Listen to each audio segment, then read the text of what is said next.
예, 안녕하세요. 반갑습니다. 저 서울대학교 법학전문대학원에서 국제법을 가르치는 이재민이라고 합니다. 이렇게 온라인으로 또 저 그 랜선상으로 뵙게 되어서 반갑습니다. 제가 그 서가명강에서 저 어제 책이 나왔습니다. 그 책이 지배어 법칙, 충돌하는 국제사회, 재편되는 힘의 질서라는 제목의 책입니다.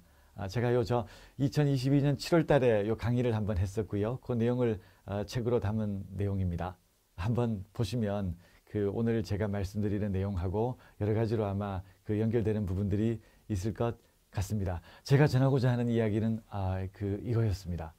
우리가 숨을 쉬죠. 한번 그 심호흡 한번 해보시기 바랍니다. 심호흡을 하시죠. 이게 공기가 우리 주변에 있으면 소중한 것을 못 느끼는 것 같아요. 그런데 이제 공기가 모자라거나 산소가 모자라거나 하면 우리가 금방 느끼고 심지어 생존의 위협도 느끼지 않습니까? 제가 볼 때는 국제법이 그런 것 같아요. 대부분 우리 그 보통 사람들이 이거를 중요하다거나 또는 나하고 이게 무슨 관계가 있지? 라고 잘 못 느끼거든요. 근데 사실 가만히 보면 아마 오늘 지하철을 타고 출근하실 때 비행기를 타고 이제 연휴 때 외국에 가실 때, 지금 스마트폰을 보고 계실 때, 오늘 댁에 가셔서 넷플릭스를 보실 때, 저녁에 유튜브를 찾아보실 때, 모든 순간에 우리가 움직이는 이 모든 활동들이 사실은 국제 규범의 그 거미줄 같은 그 네트워크에 따라서 움직이고 있습니다. 그래서 우리 모두가 이게 국제법 전문가가 될 필요는 없습니다. 그런데 이 국제법이라는 게 바로 우리 옆에 있구나. 국제규범이라는 게 대한민국 정부한테만 중요한 게 아니라 삼성전자나 현대자동차나 큰 기업한테만 중요한 게 아니라 이 서울대학교, 연세대학교, 현대고등학교, 학교는 물론이고요. 또 수많은 기업들, 개인들, 모든 사람들한테 다 영향을 미치고 그래서 중요하구나라는 생각을 조금 해보셨으면 하는 게 제 기본적인 생각입니다. 제가 학교에서 수업을 할 때도 이 부분을 계속해서 강조를 합니다. 이게 학기 초부터 학기 말까지 이게 뭐 거창한 이야기를 처음부터 이야기를 하면 학생들이 부담을 느끼는 것 같아요. 그래서 이 조그만한 일들부터 하나씩 이렇게 얘기를 해서 마지막에 가서 이 규범이 이런 거구나. 국제법이라는 것은 이런 거구나. 이게 이래서 여러 사람들한테 영향을 끼치고 나한테도 중요한 내용이구나 해서 내가 조금 더 잘 살펴봐야 되겠구나 라는 생각을 하도록끔 하는 게 학교에서 제가 또 열심히 노력을 하는 중요한 포인트 중에 하나이기도 합니다. 그래서 이 책을 보실 때도 이 책을 통해서 한번 딱 보시고 나서요. 방금 제가 드린 그 포인트. 이게 국제법이라는 게 첫째, 대단한 게 아니구나.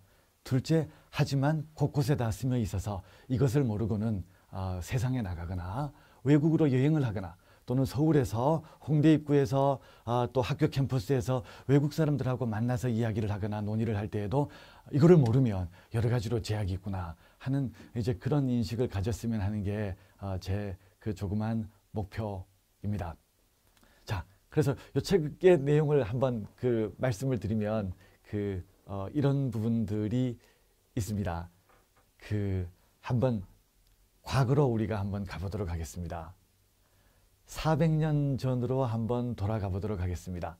400년 전이면 1648년입니다. 400년 전으로 한번 돌아가 보면 과거에 우리나라가 네, 알고 있습니다. 네, 그렇습니다. 400년 전으로 돌아가면은 우리가 오늘날 국제 질서가 처음 시작된 시점입니다. 그래서 이게 오늘날 우리가 국제 질서가 어떻게 형성되었는지를 보려면 바로 400년 전 1648년의 시대로 돌아갈 필요가 있는데요. 그때 만들어진 질서가 오늘 2024년 3월 10일에 오늘 질서를 형성을 했다고 볼 수가 있겠습니다. 제가 잠깐 가면 400년간의 시간 여행이라고 제가 말씀을 드렸죠. 이 타임머신이 없는 게 안타깝습니다. 타임머신을 타면 400년으로 가면 이 1648년입니다. 독일의 베스트팔렌이라는 독일 중부 지역에 있는 장소입니다. 사실은 이 슬라이드가 잘못됐습니다. 혹시 왜 그런지 아시겠습니까? 아마 그걸 아시면 대단하신 세계사의 식견을 갖고 계신 분이십니다. 1648년에는 독일이라는 나라는 없었습니다. 지금은 독일은 있지만 그 당시에 독일은 조그만하게 쪼개진 나라들이 많았거든요. 그래서 그때 그 독일 지역에 그 베스트팔렌이라는 그 지역에서 오늘날 독일 땅의 베스트팔렌이라는 지역에서 그 중요한 조약이 만들어졌거든요. 이게 그 조약 체결 장면을 그림으로 그린 내용입니다. 1618년부터 1648년까지 30년 전쟁이 끝나면서 새로운 조약을 만들었는데요. 그게 베스트팔렌 조약이고 거기에서 이게 드디어 오늘날 우리가 생각하는 국가 아시죠? 대한민국, 또 일본, 미국 이 국가들끼리의 관계를 어떻게 규율할 것인가에 대한 아이디어가 이 오늘날 우리가 생각하는 기본적인 생각이 처음으로 자리 잡은 때가 1648년입니다. 그러니까 지금 우리 2024년에 오늘날 국제질서의 기본 틀도 여전히 1648년 이날 이 체제에서 출발을 했다고 볼 수가 있겠습니다. 어떠신가요? 너무 옛날이죠. 1648년이 400년이라는 세월이요. 아마 피부에 와닿지 않으실 것 같은데 제가 잠깐 설명을 드리면 1648년이 인조 26년입니다. 인조 26년이니까 언젠가 하면 이게 임진왜란이 끝나고 50년 뒤 또 병자호란이 끝나고 12년 뒤입니다.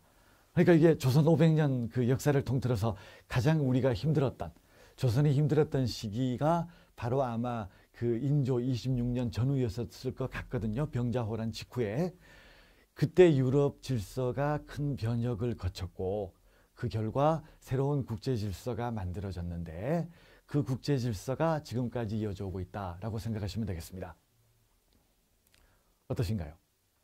이때 만들어진 국제 질서니까 세 가지 큰 특징이 있는데요. 큰 특징이 뭔가 하면 첫째, 그 국가들을 주권 국가들을 규율한다는 게 첫 번째 특징이고요. 두 번째는 그 목적을 위해서 정부가 뭘 하고 정부가 뭘 못하는지를 룰을 만들어서 규율한다는 게 두 번째 특징이고요. 세 번째 특징이 뭔가 하면 영토. 프랑스 땅은 여기까지. 그 다음 독일 땅은 여기까지. 스페인 땅은 여기까지. 이 영토를 이제 쪼개는 거죠. 각각의 영토를 쪼개고 그 영토 내에서 주권 국가가 있고 그 주권 국가가 압도적인 위치에 있다는 기본적인 아이디어를 형성시켜서 이 틀을 만든 게 베스트팔렌 조약입니다. 어떻죠? 바로 오늘날도 그렇습니다. 한국은 여기까지 영토, 또 미국은 여기까지, 미국 영토가 분명하죠. 중국은 여기까지, 베트남은 여기까지 각각 주권 국가가 병립하고 있고 그 체제는 지금도 바뀌지 않았습니다. 전 세계 국가가 혹시 몇 개인지 한번 세어보셨습니까? 나중에 한번 살펴보시기 바랍니다. 전부 197개 국가입니다. 이 197개 국가가 그 주권 평등의 원칙 하에 전 세계 국제사회를 구성을 해서 지금 움직이고 있습니다. 지금 큰 변화를 겪고 있습니다. 왜 그런가요? 제가 방금 말씀드린 세 가지 특징이 전부 변화를 겪고 있죠. 첫째, 주권 국가가 최고다라는 그 아이디어도 지금 많이 바뀌고 있습니다. 다국적 기업들의 영향력이 커졌죠. 또 주권 국가가 때로는 영향력을 행사하지 못하는 영역도 많이 나타나고 있죠. 또 두 번째, 정부만을 규율해서 해결될 문제가 별로 없죠. 이 지구온난화 지금 큰 문제 아닙니까? 하지만 지구온난화는 정부 차원에서 촉발시키는 부분도 크지만 어떠신가요? 또 기업들 차원에서 뭘 해야 될 일도 많이 있죠. 그러니까 과거처럼 정부 중심의 규율 체제가 더 이상 작동되지 않는다는 부분들도 또 새로운 특징입니다. 또 가장 큰 특징은 뭔가요? 영토는 어떻습니까? 세 번째, 영토는 사라졌죠. 저하고 여러분도 지금 어떻게 만납니까? 너무나 이렇게 가깝게 만나지만 저는 지금 그 다른 곳에 있고 여러분들은 지금 그 대한민국 곳곳에 다 흩어져 계십니다. 그런데 동시에 만나죠. 전혀 생각하지 못했던 일입니다. 영토라고 하면 물리적으로 만나는 것만 생각을 했지 지금처럼 사이버 공간에서 이렇게 만난다는 생각을 못했거든요. 그러니까 베스트팔렌 체제에서 생각했던 기본적인 그 세 가지 틀이 이제는 2024년에 오늘날의 그 프리즘으로 이렇게 봤더니 전부 다 그 본질에서 흔들리고 있거나 바뀌고 있다는 것을 알 수 있습니다.